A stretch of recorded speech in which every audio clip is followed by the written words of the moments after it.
दुनिया की बातों से मायूस हो गए हो? क्या तुम्हें अल्लाह के वादों पे यकीन नहीं?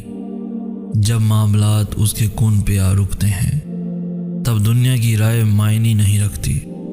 जब तुम सजदे तवील कर लेते हो और शिकवे मुख्तसर, तब अल्लाह तुम्हारे लिए ऐसे रास्ते बनाता है जो किसी के इल्म में नहीं होते। अल्लाह की मदद तब आती है जब इंसानी ताकतें हार जाती हैं। जब तुम लोगों के इनकार करने के बाद भी अल्लाह पे यकीन रखते हो, जब कहीं से भी मदद की उम्मीद नहीं रहती, तब अल्लाह खुफिया जरिए बनाता है। पता है अल्लाह कब तुम्हारे लिए मदद भेजता है?